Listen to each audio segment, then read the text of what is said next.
Hey, welcome to my YouTube channel and welcome to the series that I've entitled The Heart of a Hurdler. Today's episode is The Hurdles Are a Sprint. The faster you can sprint, the faster you can hurdle. It does not take long as a hurdler to learn the fact that speed really matters. Back in the day, and probably to a lesser extent today, many high school hurdlers were long-legged athletes that weren't fast enough to run the open sprints. Or in my case, an athlete that was a little bit underdeveloped and needed an event because they were really not fast enough to make the sprint team. Now, many coaches, including myself, over the years have created some pretty good hurdlers using that model. We all knew there was more to hurdling than just being fast. An athlete needs to want to hurdle, be willing to put the time and work into the event. Great hurdle technique can make up for a lack of speed to a point. Many of these athletes had the limitation of overall sprint speed. When they came up against a competitor that was equal to them in hurdle technique, but they had faster sprint speed, they probably were not able to win that race. As a young coach, I was introduced to Mukwonago High School's former athletic director and track coach, John Dolly. He is a legend in the Mukwonago community and is a member of the Mukwonago High School Athletic Hall of Fame.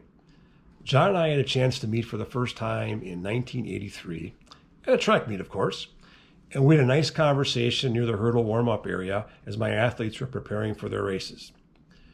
During the conversation, John gave me this advice: you take your fastest kid and you make him a hurdler. After receiving this advice from John, my reply back was, John, we are going to get along just fine. John was correct. That speed is an essential part of a successful hurdler, and maybe the most important aspect. Now, while I believe and agree with this premise, I also believe that becoming a hurdler can also make you faster. I learned this not only from my own experience, but from the experiences of my athletes over the years. If you're doing hurdle training, you're doing all the right things to make yourself stronger and faster. You are improving your overall strength. You are improving your flexibility. You are improving your sprinting technique.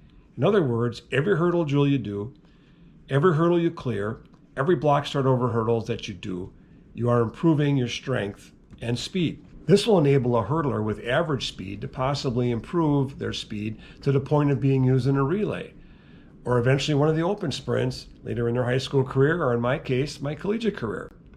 This increase in strength and speed will make them a faster hurdler. Sprint speed increases hurdling speed, and hurdling increases sprint speed. So I'll say that all sprinters should be hurdlers, and that all hurdlers are sprinters. To summarize, the hurdles are sprints, and hurdle training should reflect that fact.